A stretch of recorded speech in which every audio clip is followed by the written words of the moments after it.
হযরত আবু হুরায়রা রাদিয়াল্লাহু তাআলা আনহু থেকে বর্ণিত, তিনি বলেন, রাসূলুল্লাহ সাল্লাল্লাহু আলাইহি ওয়াসাল্লাম বলেছেন, রমজান মাসের প্রথম রাত্রি যখন আগত হয় তখন সকল শয়তান ও অবাধ্য জিনদেরকে শৃঙ্খলাবদ্ধ করা হয়, জাহান্নামের সকল দরজা বন্ধ করা হয়, সুতরাং তার একটি দরজাও খোলা হয় না।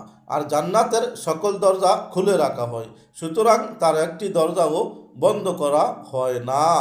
আর একজন আহ্বানকারী এই বলে আহ্বান করে, হে মঙ্গলকামী, তুমি অগ্রসর হও, আর হে মন্দকামী, তুমি পিছে হটেও, কান্ত হও।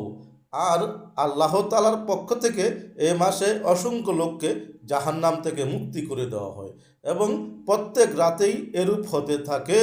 হাদিস তিরমিজি শরীফ, হাদিস নং 682 ও ইবনু মাজা, হাদিস নং 1642।